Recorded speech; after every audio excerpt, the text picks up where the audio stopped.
Senhor, que o Senhor mais uma vez tenha misericórdia e libera sobre as nossas vidas aquela palavra que procede da sua boca, que para ti não volta vazia, sem antes ter cumprido todo o propósito para o qual ela foi designada.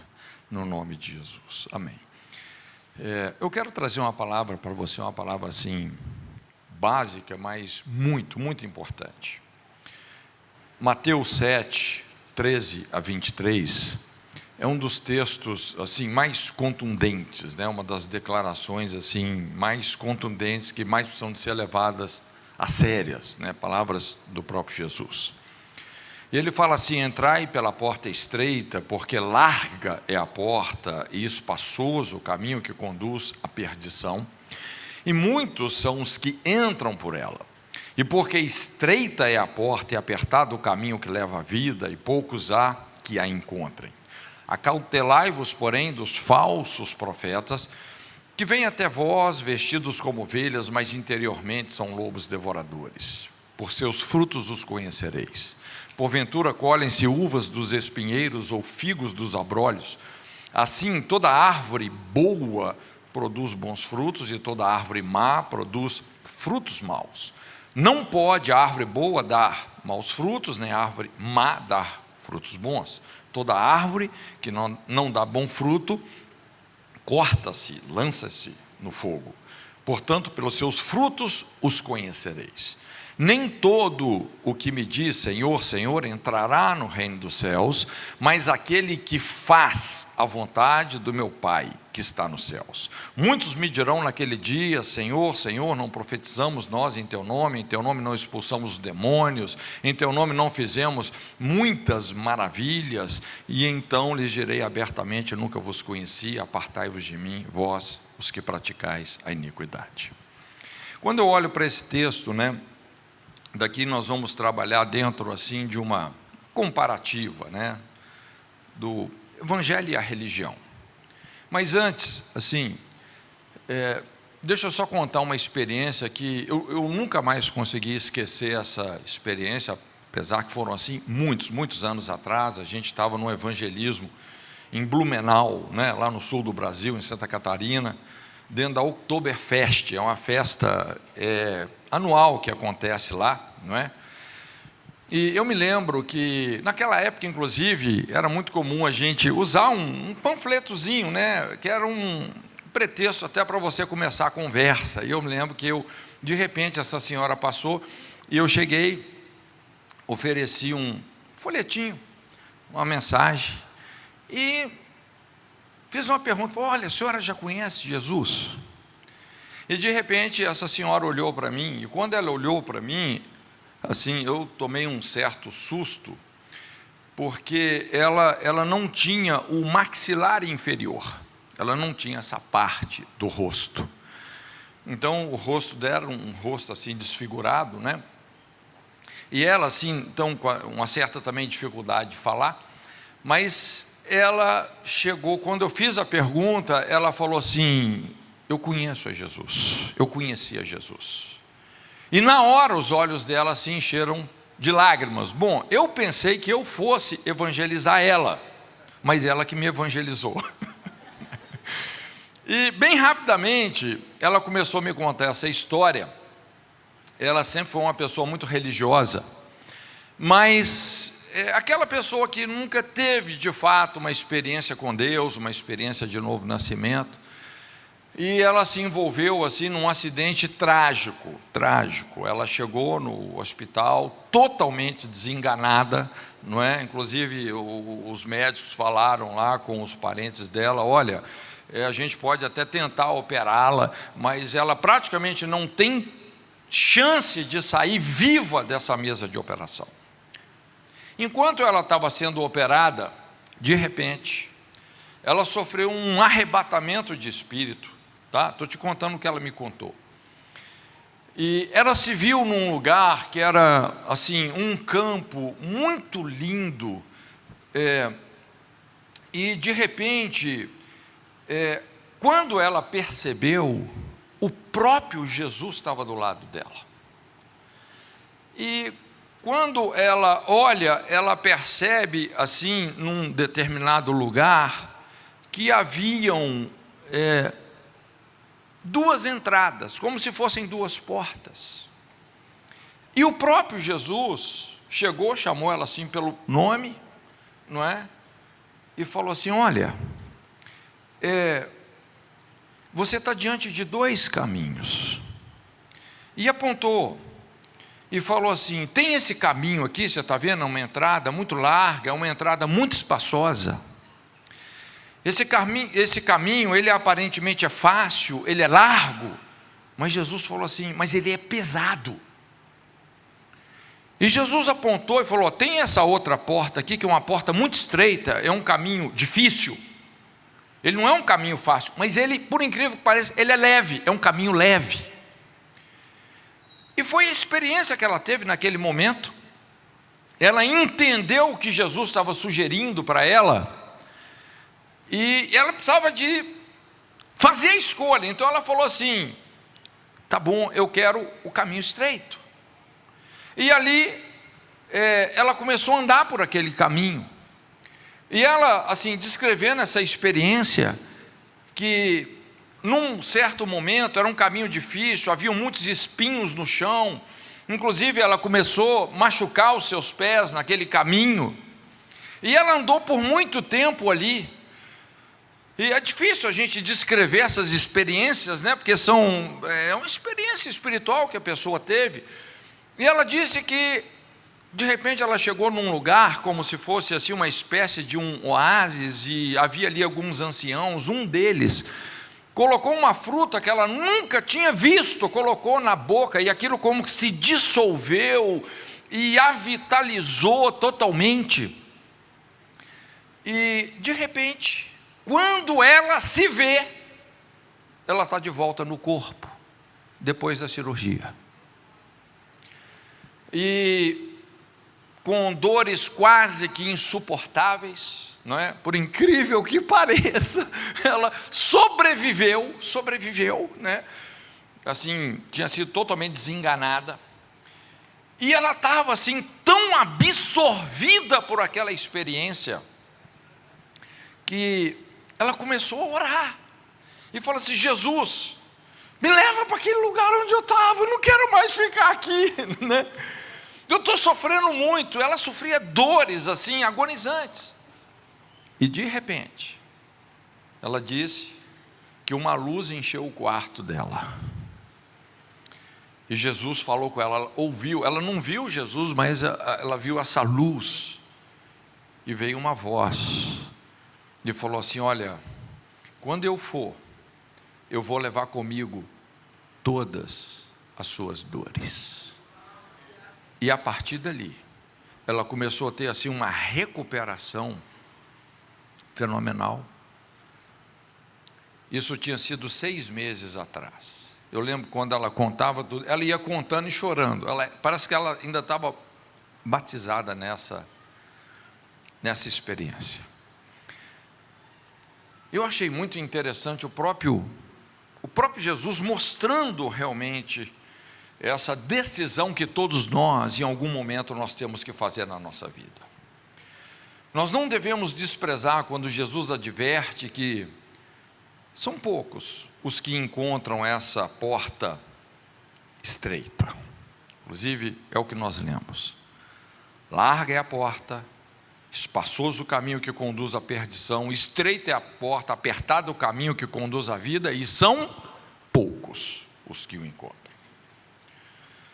Quando a gente pensa nesse texto aqui, sobre essa tendência que muitos, infelizmente, se perdem, e se perdem na religiosidade. Eu não sei se você prestou atenção no contexto do que nós lemos, mas nós estamos até falando de pessoas. Senhor, em Teu nome profetizamos, em Teu nome evangelizamos, em Teu nome operamos milagres.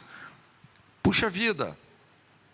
O que faz tantos pensarem que estão espiritualmente certos quando eles estão errados? O que fez um homem como Saulo de Tarso perseguir tenazmente a igreja primitiva com tanto zelo e sinceridade?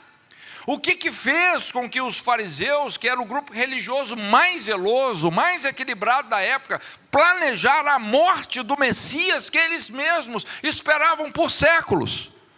Então são perguntas que de repente, cara, só a religiosidade, esse espírito de engano e religiosidade podem explicar. Nós, de fato, não devemos menosprezar os desígnios satânicos que intencionam engessar a nossa fé numa rotina religiosa que tem forma de piedade, mas nega o poder e a intimidade com o Espírito Santo. Então, quero falar com você a diferença entre o Evangelho. Primeiro, antes da gente falar sobre o Evangelho e a religião, a gente trabalhar essas diferenças, deixa eu só colocar uma base, falando um pouco sobre a diferença entre o Evangelho e a lei moral. O Evangelho e a lei, né? A gente vê muito assim, esse conflito, não é? Teologicamente falando. E quando eu falo lei, né, não confunda a lei moral divina com todo aquele cerimonialismo levítico, são coisas diferentes.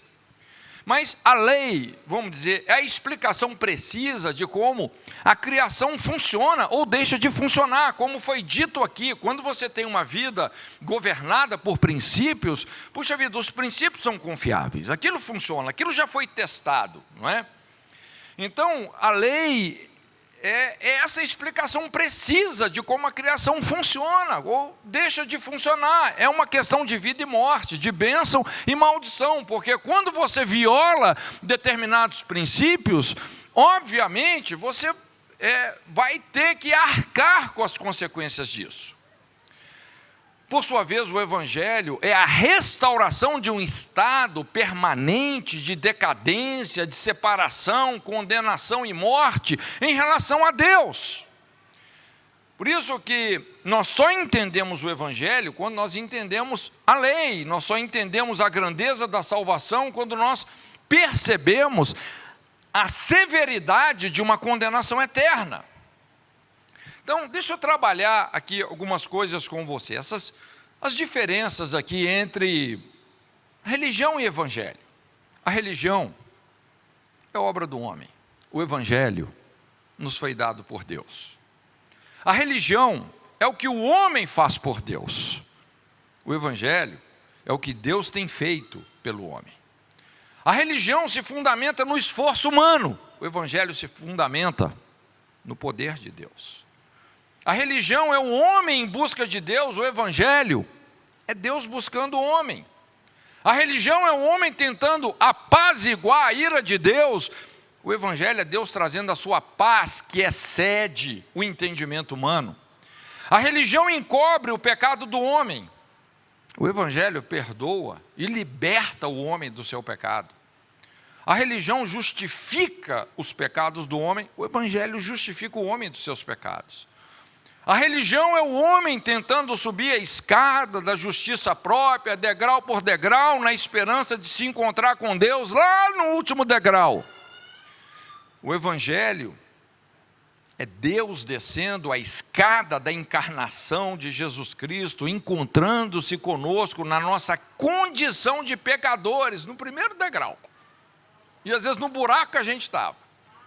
A religião invariavelmente começa com o homem as suas necessidades e depois procura Deus. O evangelho não, ele revela a Deus procurando o homem para libertá-lo das suas ambições egoístas e malignas. Porque tem ambição que é sadia, mas tem ambição, gente, que é altamente maligna. A religião é constituída de bons pontos de vista, o evangelho de boas novas, o poder de Deus para a salvação de todo aquele que crê. A religião traz bons conselhos e tem boas regras. Toda religião é assim. O evangelho não só traz bons conselhos, ele redime. É uma carta de alforria para a raça humana decaída, escrava. A religião toma o homem e o deixa como está. O evangelho toma o homem como está e o transforma naquilo que ele deve ser. A religião termina com uma reforma exterior, o evangelho termina com uma transformação interior. A religião remenda, o evangelho faz novo. A religião passa uma caiação, o evangelho alveja. te purifica. Há uma infinidade de religiões, mas um só evangelho, um só nome, pelo qual importa que sejamos salvos: Jesus Cristo de Nazaré. Mas deixa eu trazer isso, trabalhando aqui com 3 diferenças fundamentais entre a religião e o evangelho.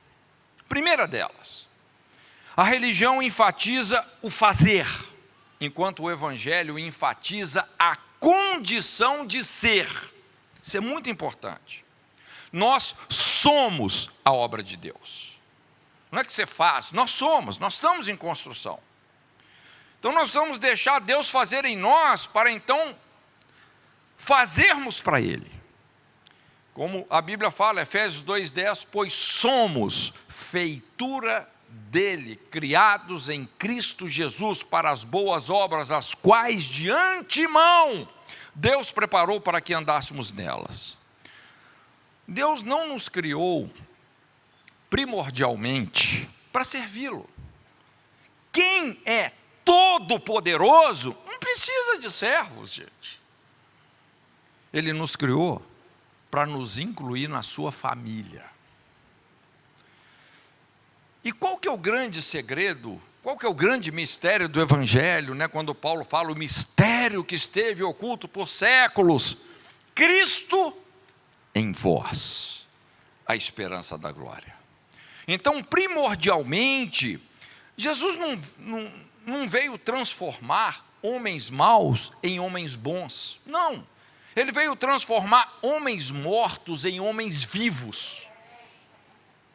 Antes de deixar a maldade, nós precisamos de deixar de ser mortos.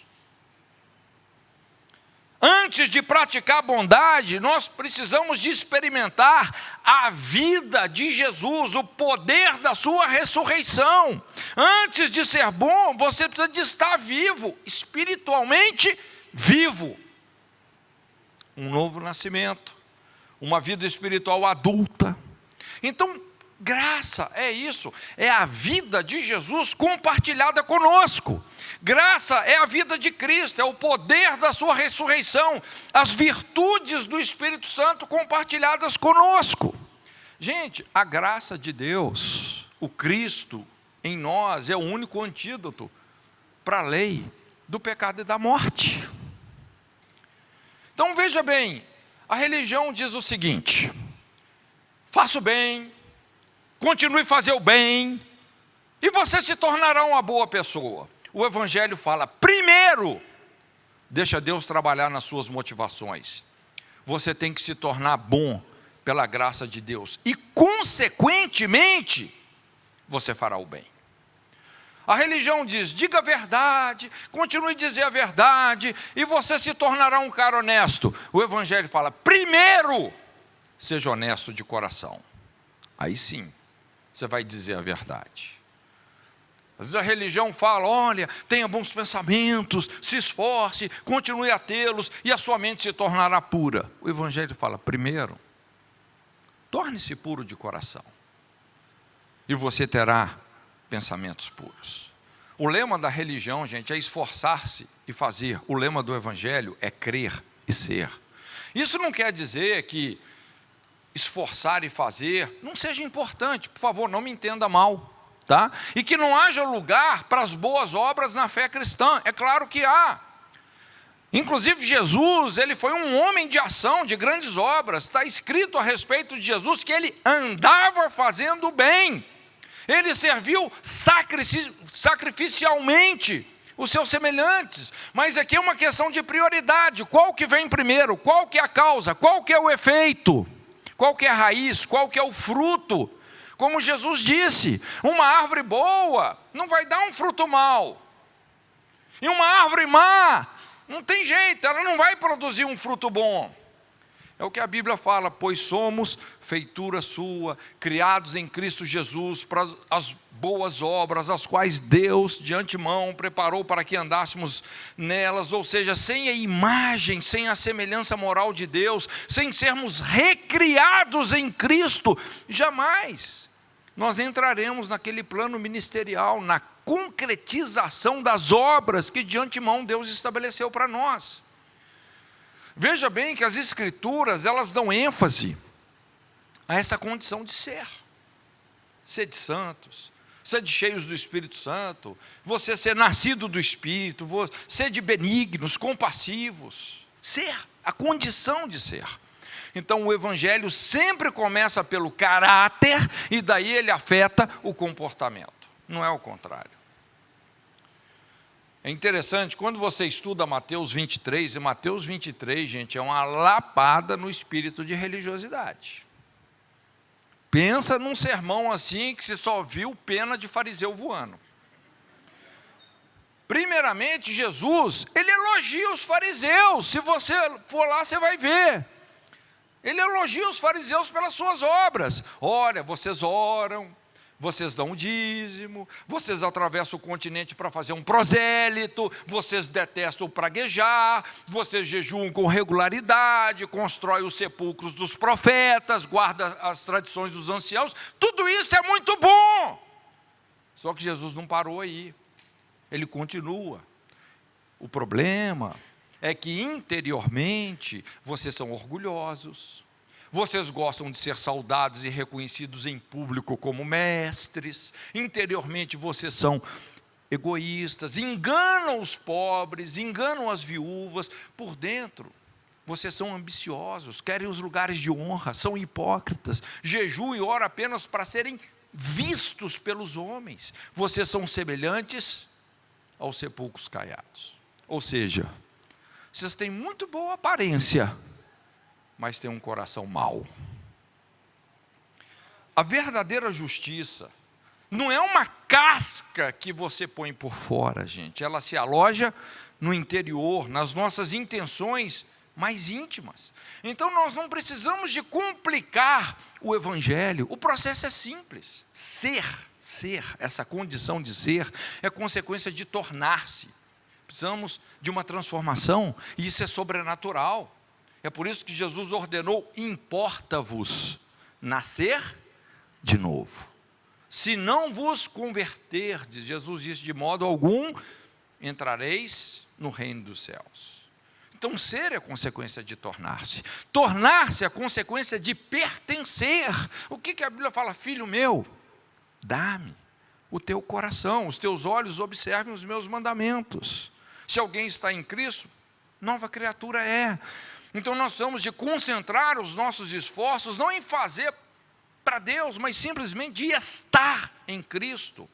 Como Jesus disse: se vós estiverdes em mim, e as minhas palavras estiverem em vós, pedireis tudo o que quiserdes, vos será feito. Então tornar-se é consequência de você pertencer. E pertencer é consequência de você crer. A fé é esse elo que nos une a Cristo. A fé gera relacionamento. A todos quantos o receberam, Deus lhes deu o poder de serem feitos filhos de Deus, a saber, os que creem no seu nome. A segunda diferença fundamental entre o Evangelho e a religião é que a religião coloca em destaque, qual que é a ênfase da religião? Princípios, preceitos, regras, credos. Não estou dizendo que essas coisas sejam ruins, mas o Evangelho coloca em destaque uma pessoa, Jesus. O Evangelho é relacional. Nós podemos resumir o Evangelho no conceito divino da encarnação. O conceito de encarnação, às vezes ele soa assim estranho, né? Mas ele pode ser melhor compreendido pela palavra habitação. O verbo se fez carne e habitou entre nós através de Jesus e em nós através do Espírito Santo. Habitação. Deus é relacional. Encarnação, habitação e comunhão. Inclusive a palavra comunhão, né, vem de koinonia, tem muito a ver com ingestão. Você está ingerindo Deus no seu relacionamento com o verbo, não é verdade? A coisa mais importante que nós podemos fazer nas nossas vidas é habitar nas Escrituras. Eu não sei se você já experimentou isso, de você ter um relacionamento tão íntimo com a palavra de Deus, que você habita nas Escrituras, e aí a palavra de Deus vai habitar em nós. O nosso chamado é para deixarmos a palavra de Deus viver em nós. Em Mateus 11, 28, Jesus nos ensina que a questão aqui não é andar atrás, é andar ao lado, o princípio do jugo, andar ao lado, é comunhão. O nosso primeiro chamado é sermos participantes da sua glória, da sua virtude. Uma geração que busca diligentemente a face de Deus. Gente, e se nós fizermos isso aqui direito, o resto vai ser bem sucedido. Se nós falharmos aqui, cara, de repente você vai se ver num deserto árido. Muito esforço e pouco resultado. O que te qualifica para a vida, para os relacionamentos, para o ministério, é o seu relacionamento com Jesus, com a palavra. Assim como Deus escreveu nas tábuas de pedra lá para Moisés, Ele vai escrever nos nossos corações, e assim nós nos tornamos a sua mensagem para a nossa geração. As regras, por mais necessárias e importantes que elas sejam, gente, não produz vida, não produz transformação. Regra não produz vida. O que produz vida? É intimidade, é relacionamento. As mudanças, as transformações são resultado da revelação, e revelação é consequência da sua intimidade com Deus. Não existe regras, por exemplo, que possam fazer de nós uma pessoa genuinamente amorosa. É só Jesus mesmo. Então o nosso foco não deve ser, vamos dizer assim, moralidade, mas o nosso foco tem que ser vida. Moralidade, por mais importante que seja, não produz vida, mas vida produz moralidade. Você não pode esperar de uma pessoa espiritualmente morta, afastada de Deus, uma conduta moral altruística. O cara está morto nos seus delitos e pecados. Moralidade sem vida é só religiosidade. E só gera condenação e exclusão. Ser cristão é muito mais do que isso. É muito mais do que você ter uma religião, sei lá, participar de uma igreja. É interessante quando você estuda assim sobre algumas religiões, por exemplo, não existe uma ligação intrínseca entre as religiões e os seus fundadores. Enquanto na fé cristã, isso é essencial. Por exemplo, você pode tirar o Buda do budismo, e o budismo permanece lá com as suas 4 verdades nobres, o 8º caminho. Buda foi apenas assim, um dito iluminado, nada mais. Buda nunca ensinou que os homens devessem adorá-lo. Ele mesmo era um cara que andou procurando a verdade, né? E ensinou para os outros o que ele descobriu. Você pode tirar o Maomé do islamismo, ele vai permanecer inalterado lá com as 5 pilastras de ação, o credo de 6 artigos, tudo vai funcionar. Maomé foi apenas o quê? Um profeta, mortal como qualquer ser humano. Os muçulmanos, inclusive, esclarecem que não o adoram. Você nunca vai ver assim um muçulmano dizendo, olha, Maomé falou comigo, eu tenho comunhão com Maomé, eu ouvi a voz de Maomé. Não. Confúcio também, simplesmente respeitado como um grande mestre. Mas Jesus, ele se declarou a imagem visível do Deus invisível, o Filho do Deus vivo, o sacrifício perfeito, o Salvador de toda a humanidade. Ele ordenou fé e adoração na sua pessoa. Todo joelho se dobrará, toda língua confessará que Ele é o Senhor. Gente, as religiões têm coisas boas, mas sem Jesus não vai funcionar. E para terminar, terceira diferença fundamental entre religião e evangelho. A religião diz, faça isso, faça aquilo, e quem sabe será salvo. O evangelho afirma, já foi feito, está consumado. Creia e será salvo. O nosso ministério, como eu disse, não começa com o nosso trabalho, mas com conhecer a Deus. Santidade não é o que não fazemos, não é uma lista de regras, mas a expressão da presença e do temor de Deus nas nossas vidas. Então, quando Jesus, em alta voz, clamou: está consumado, naquele momento, ele estava completando tudo, absolutamente tudo que era necessário ser feito para que nós sejamos salvos. Não há nada que nós precisemos realizar, nem mesmo que possamos realizar para merecer a salvação. Da perspectiva do homem perdido, a salvação não é uma recompensa, gente, é um presente, é uma dádiva de Deus. Pela graça sois salvos. Por mais que até trabalhássemos para ganhar a salvação, seria insuficiente, nunca chegaremos a merecê-la. O custo dela é muito elevado, não dá para comprar. Nós não podemos obtê-la apenas pelo nosso esforço, mas pela nossa rendição. Então nós precisamos de aceitar o que Deus realizou por nós na cruz. Eu costumo dizer, nenhum homem está a mais que um passo de Deus. É só você, de fato, dar uma meia volta na sua história de vida, e você vai estar nos braços amorosos do Pai Celestial. Resumindo, enquanto a religião diz: alcance, o Evangelho fala: obtenha, já está disponível. Enquanto a religião diz: tente, o Evangelho fala: aceite, só você aceitar. Enquanto a religião diz: esforce-se, o Evangelho diz: confie. Confie. Enquanto a religião diz: desenvolva-se a si mesmo, o Evangelho diz: negue-se a si mesmo.